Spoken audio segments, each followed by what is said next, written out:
Ce document est produit par l'Université Joseph Fourier Grenoble 1 en collaboration avec la région Rhône-Alpes et l'Université numérique francophone des sciences de la santé et du sport. Donc, pour finir les chapitres sur les dérivés, ce chapitre 5 va permettre de répertorier différentes applications des dérivés d'une fonction d'une variable. Donc, le premier théorème qu'on va voir, c'est le théorème de Rolle. Donc, on va partir d'une fonction f qui est définie continue sur un intervalle AB fermé, dérivable sur l'intervalle AB ouvert, donc qui possède les bonnes conditions, et en plus, qui est de la manière suivante, f de A est égal à f de B. Dans ce cas-là, le théorème de Rolle nous dit qu'il existe au moins une valeur C appartenant à l'intervalle AB ouvert, telle que vous allez trouver que la dérivée de votre fonction au point C va être égale à 0. Donc, d'un point de vue géométrique, si on reprend un petit dessin avec une fonction continue qui est dessinée, vous avez grand A et grand B qui sont les deux points extrêmes. Vous voyez qu'ici, vous avez bien f de A qui est égal à f de B. Dans ce cas-là, qu'est-ce que vous dit le théorème de Rolle?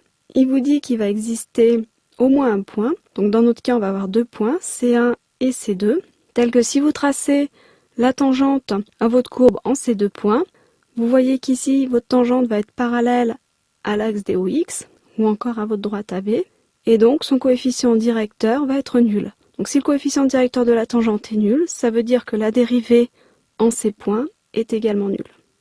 On a un deuxième théorème du même ordre, qui est le théorème des accroissements finis. Donc on considère une fonction f, comme dans le théorème précédent, qui est définie continue sur AB fermé, dérivable sur AB ouvert, sauf que cette fois on se restreint moins, c'est-à-dire qu'on ne prend pas le cas où f de A égale à f de B, on se place dans le cas quelconque. Alors, il existe au moins une valeur C qui appartient à votre intervalle AB ouvert, telle que f de B moins f de A va être égal à B moins A fois f' de C. Donc comment interpréter géométriquement ce théorème?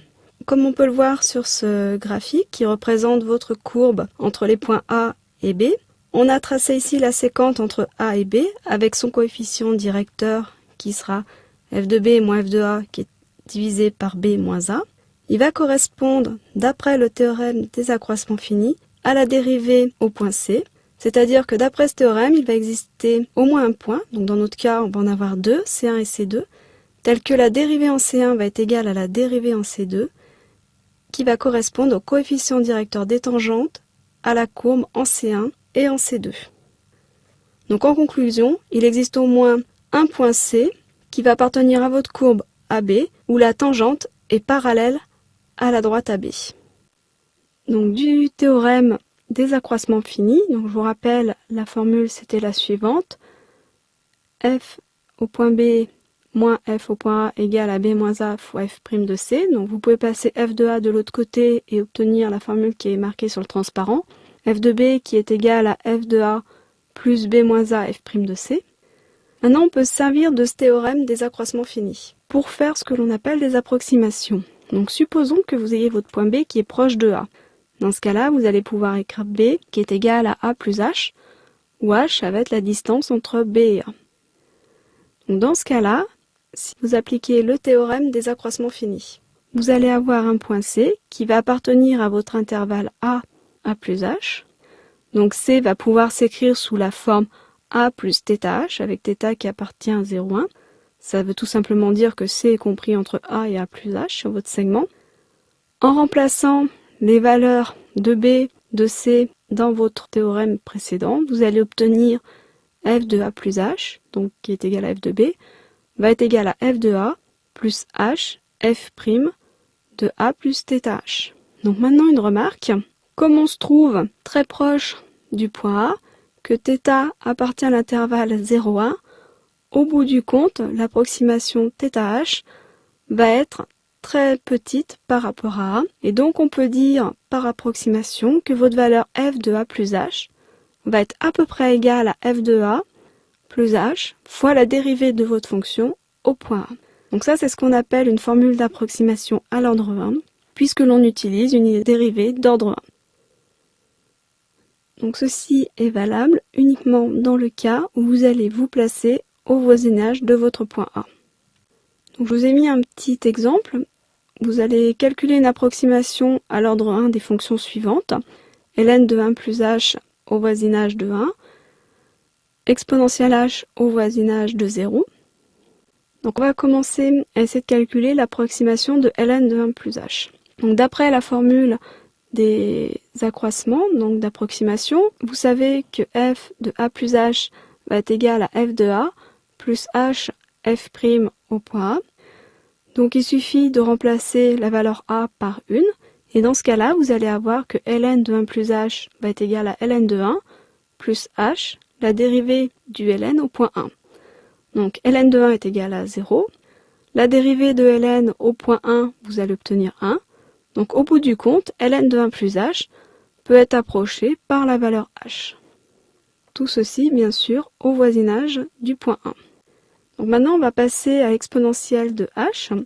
Donc en réappliquant la formule d'approximation, vous avez que exponentielle de 0 plus h va être égal à exponentielle de 0, plus h fois la dérivée de l'exponentielle au point 0. Donc vous allez obtenir 1 plus h. Donc ce que l'on peut dire, c'est que si vous avez une valeur qui est proche de 0, vous pourrez approcher votre fonction exponentielle de h par 1 plus h. On va voir une deuxième application du théorème des accroissements finis, où là on va regarder comment calculer une dérivée de manière numérique. Donc en général, ce qui se passe lorsque vous faites une expérience en physique ou en chimie, vous allez avoir un graphique et puis relever des points sur ce graphique. Donc ces points vont former une courbe, mais vous ne connaissez pas l'allure de cette courbe, et donc vous ne pouvez pas calculer la dérivée de votre fonction. Donc ici, on va voir comment calculer de manière numérique, à partir des points, la valeur de votre dérivée. Donc on part d'une courbe expérimentale qui va être décrite par des points, MI, de coordonnées xi et yi, dont la valeur de votre fonction f de x est inconnue. On dira que la dérivée de votre fonction sera calculée point par point en utilisant le théorème des accroissements finis. Donc on procède de la manière suivante. On va prendre par exemple le point M1 de coordonnées x1, y1 et le point M2 de coordonnées x2, y2. Qu'est-ce que nous dit le théorème des accroissements finis? Il nous dit que dans ce cas-là, si vous tracez la séquente entre le point M1 et le point M2, le théorème des accroissements finis vous dit que le coefficient directeur de cette séquente va être égal à la dérivée de votre fonction en un point C qui va être compris entre les valeurs x1 et x2.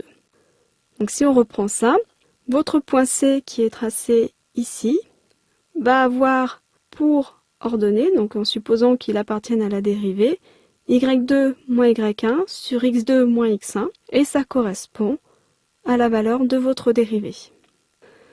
Maintenant, à ce niveau-là, on a obtenu l'ordonnée de notre point C1 qui appartient à notre dérivée, mais on n'a pas l'abscisse. Donc on sait simplement par le théorème des accroissements finis que votre abscisse est située entre le point x1 et x2. Donc comment est-ce que l'on va faire? On va procéder de la manière suivante. Vu qu'on ne peut pas savoir exactement quelle est la valeur de l'abscisse de C1, et bien on va dire tout simplement que notre point C1 a pour abscisse une valeur qui est située à mi-chemin entre x1 et x2.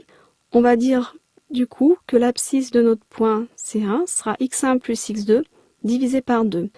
Donc là, vous voyez que si pour l'ordonnée on a une valeur exacte, pour l'abscisse on a uniquement une valeur approchée.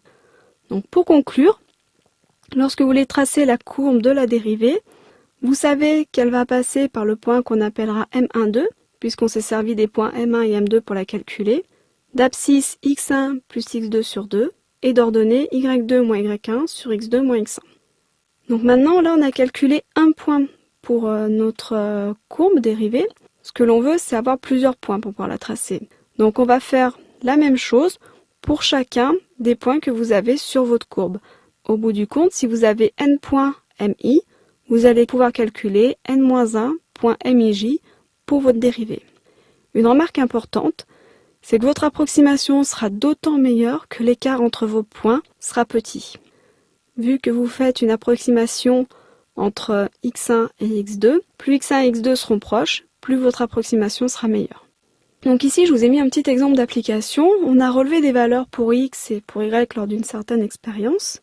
Je vous demande dans un premier temps de tracer la fonction. Ensuite, vous allez me tracer la dérivée par la méthode qu'on vient de voir. et ensuite vous essaierez de conclure. Donc voilà le graphe représentant votre courbe x en fonction de y. Maintenant, pour tracer la dérivée, il va falloir calculer point par point les valeurs de cette dérivée. Donc je vous ai mis les couples x1, y1 et x2, y2 de points que l'on va utiliser. Donc par exemple, si on veut calculer le premier point de la dérivée, on va utiliser le point 0, 0 et 1, 1. Dans ce cas-là, on va pouvoir calculer la valeur de C1, où je vous rappelle que C1 c'est x1 plus x2 divisé par 2, donc on obtient 0,5. Et la valeur de la dérivée, en ce point-là, où vous avez y2 moins y1 sur x2 moins x1, et vous obtenez la valeur 1. Donc vous procédez de la même manière pour chacun des autres couples, et vous obtenez ainsi les 4 points qui vont vous permettre de tracer la dérivée. Donc maintenant une remarque, qu'est-ce que représentent ces 4 points? Donc vous voyez que d'après le tableau que je vous ai donné, les courbes et la courbe que vous avez obtenue, vous voyez qu'on a ici une parabole. Donc ça ressemble très fortement à une parabole de la forme f de x égale x au carré. Donc si vous dérivez cette parabole, vous allez obtenir pour la dérivée 2x, et vous voyez ici, je vous ai tracé la fonction 2x, 2x passe parfaitement entre chacun de vos points. Donc de manière numérique, vous avez calculé votre dérivée. On va détailler une autre application à partir du théorème des accroissements finis généralisés. Donc on considère deux fonctions f et g, définies et continues sur l'intervalle AB fermé, dérivables sur l'intervalle AB ouvert. Si la dérivée de g ne s'annule pas, il existe une valeur c appartenant à l'intervalle AB ouvert, telle que f de b moins f de a divisé par g de b moins g de a soit égal à la dérivée de f au point C sur la dérivée de g au point C. Ce qui se déduit du théorème précédent. Donc ce théorème est très utile lors du calcul de limites et une de ses conséquences est la règle de L'Hopital. Donc supposons que l'on ait deux fonctions, une fonction f et une fonction g, telle que la limite de f quand x tend vers a est égale à 0 et la limite de g quand x tend vers a est également égale à 0. Donc lorsque vous allez vouloir calculer la limite de f sur g quand x tend vers a, vous allez obtenir une forme indéterminée, 0 sur 0. Donc pour lever cette indétermination, on va utiliser la règle de L'Hopital, c'est-à-dire que si les fonctions sont dérivables et si la limite de la dérivée de f sur la dérivée de g quand x tend vers a est égale à L, une limite finie, alors la limite de f sur g quand x tend vers a est égale à cette limite L. Donc ce qui est très pratique à utiliser lorsque vous voulez lever une indétermination de la forme 0 sur 0. On peut procéder par itération, c'est-à-dire que si vous n'avez pas de chance, lorsque vous calculez f' sur g', vous passez à la limite et vous obtenez de nouveau une forme indéterminée 0 sur 0. Dans ce cas-là, si votre fonction f' peut être dérivée une deuxième fois et votre fonction g' peut être dérivée une deuxième fois, alors vous calculez les dérivées secondes. Et dans ce cas-là, qu'est-ce que vous obtenez? Vous obtenez que la limite de f seconde sur g seconde, si elle est égale à une valeur finie L, quand x tend vers a, dans ce cas-là, votre quotient f' sur g' tendra également vers L, et du coup, le quotient f sur g tendra aussi vers votre valeur L. Donc, en gros, tant que vous avez des formes 0 sur 0, vous continuez de dériver jusqu'à tomber sur la valeur d'une limite finie. Donc ici, je vous ai mis deux exemples où on va essayer d'appliquer la règle de L'Hopital. Donc on va s'intéresser à la limite de sinus x divisé par x au carré plus 3x quand x tend vers 0. Donc si vous essayez de calculer cette limite, vous allez tomber sur une forme indéterminée 0 sur 0. Donc on va appliquer la règle de L'Hopital, c'est-à-dire qu'on va dériver sinus x, vous allez obtenir cosinus x. Vous dérivez x au carré plus 3x, vous allez obtenir 2x plus 3. Et ensuite, vous calculez la limite quand x tend vers 0 de la fraction cosinus x sur 2x plus 3. Donc là, vous obtenez un tiers. Donc en appliquant la règle de L'Hopital, on va pouvoir en déduire que la limite quand x tend vers 0 de sinus x sur x au carré plus 3x qui va être égal à 1 tiers. Ensuite, on passe au deuxième calcul de limite. On va calculer la limite quand x tend vers 1 de ln de x sur 1 moins x. Donc ici, de nouveau, vous avez une forme indéterminée. On applique la règle de l'hôpital. Donc quand vous dérivez ln de x, vous allez obtenir 1 sur x. La dérivée de 1 moins x, c'est moins 1. Donc maintenant, par passage à la limite quand x tend vers 1 de 1 sur x divisé par moins 1 est égale à moins 1. Donc en conclusion, la limite quand x tend vers 1 de ln de x divisé par 1 moins x va être égale à moins 1. On va voir une autre application des dérivées, c'est pour étudier le sens de variation d'une fonction. Donc ça, je pense que ça n'est pas vraiment nouveau pour vous. Donc vous l'avez largement utilisé au lycée. Donc si on a une fonction f de x qui est continue sur votre intervalle AB et qui est dérivable sur l'intervalle AB ouvert, vous savez que pour calculer le sens de variation de votre fonction, il faut que vous étudiez le signe du taux de variation de votre fonction qui est représenté par delta y sur delta x, ou encore plus précisément f de x moins f de x0 sur x moins x0. Donc ici on va voir qu'en appliquant le théorème des accroissements finis, on peut démontrer que l'étude de signe de ce taux de variation revient tout simplement à étudier le signe de la dérivée première. Donc en effet on a un premier théorème qui dit que si votre fonction f est constante sur votre intervalle AB, alors la dérivée elle est égale à 0 sur votre intervalle AB ouvert. Si votre fonction f est croissante sur AB fermé, alors votre dérivée est supérieure ou égale à 0 sur votre intervalle AB ouvert. Et de même, si votre fonction f est décroissante, alors f' est négative, inférieure ou égale à 0. Donc ce théorème-là, on l'obtient très simplement en utilisant la définition de la dérivée. En effet, donc là je vous ai rappelé la définition de la dérivée. Et vous voyez que si votre fonction est constante, votre rapport sera égal à 0, donc votre dérivée sera bien égale à 0. Si votre fonction est croissante, votre rapport sera positif, donc votre dérivée sera forcément positif. Et idem, dans le cas où votre fonction est décroissante, votre rapport sera négatif, et donc votre dérivée sera bien négative. Ensuite, on a le théorème réciproque, qui nous dit que si votre dérivée elle est égale à 0, alors votre fonction est constante. Si votre dérivée est positive, supérieure ou égale à 0, votre fonction est croissante. Et si votre dérivée est inférieure ou égale à 0, alors votre fonction est décroissante. Donc en conclusion, ici, on peut le démontrer par le théorème des accroissements finis. Donc je vous rappelle qu'il vous dit ce théorème que vous allez avoir f de x2 moins f de x1 qui va être égal à x2 moins x1 fois f' en votre point C. Donc vous voyez que si c, f' de c égale à 0, votre fonction sera bien constante puisque vous aurez f de x2 qui sera égal à f de x1.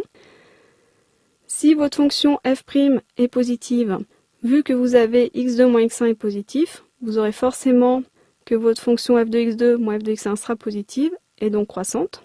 Et idem, si votre dérivée est négative, votre taux de variation, dans ce cas-là, f de x2 moins f de x1 divisé par x2 moins x1 sera forcément négatif, et donc votre fonction sera forcément décroissante. Donc en remarque, quand on a une fonction croissante ou décroissante, la dérivée première peut s'annuler en certains points isolés, qu'on appellera les points tangente horizontale. Donc maintenant, on va voir ce que représente exactement un extrémum.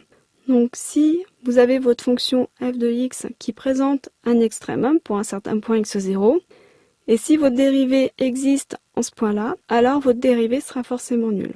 Maintenant, une remarque qui est très importante lorsque vous calculez les extrémums. Donc jusqu'à maintenant, en général, ça pose pas de problème. Vous annulez la dérivée et vous dites que c'est en ce point-là que l'extrémum existe.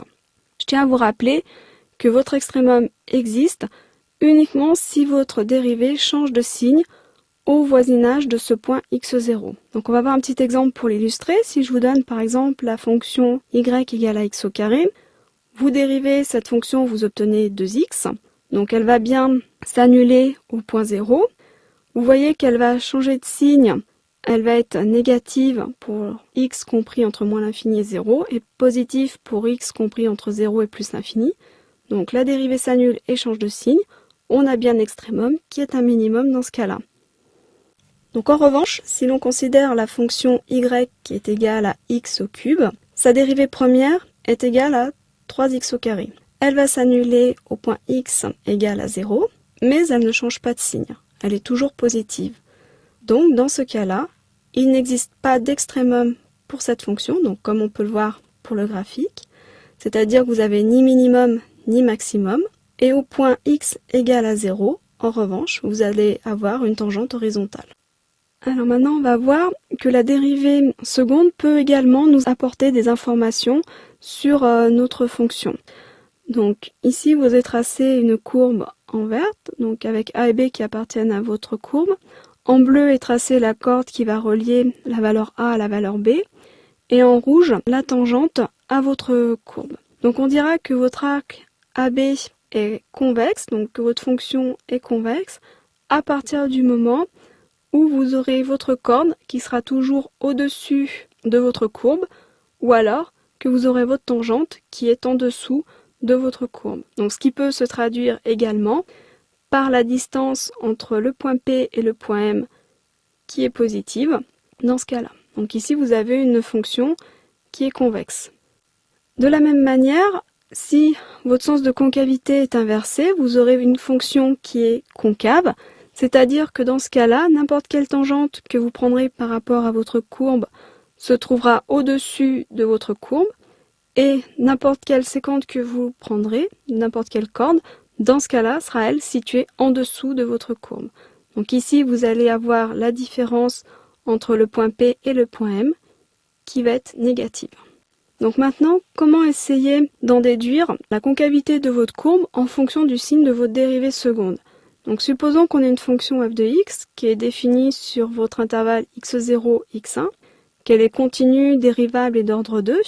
Donc je vous rappelle ici ce qu'on a vu lors des chapitres précédents, donc avec votre courbe, la tangente au point M0, donc l'accroissement delta x de votre variable dx, du coup, et delta y l'accroissement de votre fonction. Donc on avait HP qui représente votre différentiel dy, on avait delta y qui représente la longueur entre h et m1 qui est la variation de votre courbe, et on avait la distance entre le point P et le point M qui lui représentait la différence entre votre écart de votre fonction, delta y, et dy, votre différentiel. Donc on a vu que c'était la valeur Pm qui, si elle est négative ou positive, va définir si votre fonction est concave ou convexe. Donc on va essayer de voir quel est le signe de cette distance Pm1. Donc on va appliquer une première fois le théorème des accroissements finis à votre distance Pm1. Donc je vous rappelle qu'on peut la écrire f de x1 moins f de x0 moins x1 moins x0 f' de x0. Donc tout ça c'est simplement delta y moins dy. On applique une première fois le théorème des accroissements finis qui vous dit qu'il va exister une certaine valeur c, telle que f de x1 moins f de x0, vous allez pouvoir le réécrire sous la forme x1 moins x0 fois votre dérivée au point C. Donc ça, vous le remplacez à l'intérieur de votre distance Pm1, et au bout du compte, en mettant x1 moins x0 en facteur, vous obtenez x1 moins x0 facteur de f de c moins f' de x0.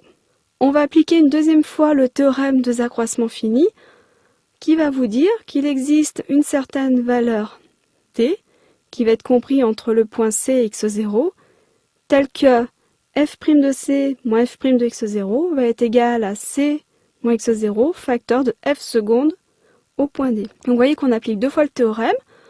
Donc la distance Pm1 va donc s'écrire au final x1 moins x0 facteur de c moins x0 multiplié par f seconde de D. Et vous voyez ici que de toute façon x1 moins x0 et c moins x0 c'est forcément positif, donc que la distance Pm1, son signe va dépendre de la dérivée seconde. Donc ce qui est précisé ici, donc le signe de Pm1 dépend du signe de votre dérivée seconde en votre point x0. Donc la recherche de la concavité se ramène tout simplement à l'étude du signe de la dérivée seconde. Donc pour conclure, si f est dérivable à l'ordre 2, alors sa courbe sera convexe si votre dérivée seconde est positive, elle sera concave si votre dérivée seconde est négative. De plus, si votre dérivée seconde s'annule en changeant de signe, la concavité va changer de sens, et dans ce cas-là, vous aurez un point qu'on appellera point d'inflexion. Donc en conclusion, ici, vous pouvez faire le parallèle avec les dérivées premières, c'est-à-dire que lorsque vous dériviez une première fois votre fonction, si elle s'annulait en un point en changeant de signe, vous avez un extrémum. Et bien pour la dérivée seconde, c'est la même chose. Si elle s'annule en changeant de signe, on a un point d'inflexion. Donc ici, je vous ai mis deux petits exemples. Vous voyez que votre dérivée seconde va s'annuler en changeant de signe au point M0. Donc pour le premier dessin de gauche, elle est positive et ensuite elle passe négative. Pour le point de droite, elle est négative et ensuite elle passe positive. Vous voyez ici que votre courbe change de concavité. Vous avez votre point d'inflexion M0. En revanche, si on prend ce petit dessin-là, vous voyez que votre dérivée première va s'annuler en changement de signe. Donc vous avez un maximum. En revanche, votre dérivée seconde ne change pas de signe, donc vous n'avez pas changement de concavité. Donc pas de point d'inflexion. Idem, sur ce petit dessin, la dérivée première s'annule et change de signe, on a un minimum. En revanche, la dérivée seconde reste toujours positive, donc pas de point d'inflexion. Donc là, on va passer sur un petit exemple tout simple. Je vous donne une fonction f de x qui est égale à 2x sur x plus 3 et je vous demande d'étudier cette fonction et de tracer son graphique. Donc quand on vous demande d'étudier une fonction, il va falloir respecter différentes étapes que l'on va voir. Donc dans un premier temps, vous pensez à définir son domaine de définition. Donc ici, cette fonction, vous voyez qu'elle n'est pas définie en -3. Vous regardez si elle est paire ou impaire. Donc dans notre cas, elle n'est ni l'une ni l'autre. Vous regardez s'il y a des points particuliers, des points où votre fonction va s'annuler. Donc là, ça va être le cas où vous auriez f au point 0 qui est égal à 0. Ensuite, vous calculez votre dérivée première. Donc dans ce cas-là, si vous dérivez votre fonction, vous allez obtenir 6 divisé par x plus 3 au carré. Votre fonction est toujours positive. Donc votre fonction sera strictement croissante sur votre domaine de définition. Ensuite, vous calculez votre dérivée seconde. Donc dans ce cas-là, on va obtenir moins 12 divisé par x plus 3, le tout au cube. Vous voyez que votre fonction f seconde ne s'annule pas. Donc dans ce cas-là, vous n'aurez pas de point d'inflexion. Par contre, votre dérivée f seconde va être positive sur l'intervalle moins l'infini, moins 3.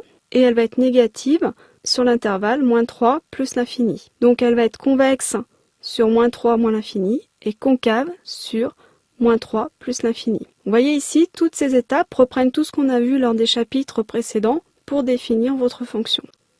Pour finir, on va étudier les limites de votre fonction et essayer de déterminer ses asymptotes. Donc vous voyez qu'en plus ou moins l'infini, votre fonction f de x va tendre vers 2. En revanche, lorsque vous calculez, donc, votre fonction n'est pas définie en moins 3. Donc on va calculer la limite à droite et la limite à gauche. Donc quand on calcule la limite de votre fonction quand x tend vers moins 3, mais par valeur plus petite que moins 3, votre fonction f de x va tendre vers plus l'infini. Et en revanche, quand vous calculez la limite quand x tend vers moins 3, mais x est supérieur à moins 3, dans ce cas-là, votre fonction va tendre vers moins l'infini. Donc à partir de toutes les informations que vous avez récoltées, vous pouvez maintenant tracer votre graphique et en déduire que votre droite y égale à 2 va être une asymptote horizontale en plus l'infini et en moins l'infini. Donc ça, c'est grâce aux limites qu'on a obtenues précédemment. Et sur ce graphique, vous avez tracé votre fonction f de x qui est égale à 2x divisé par x plus 3.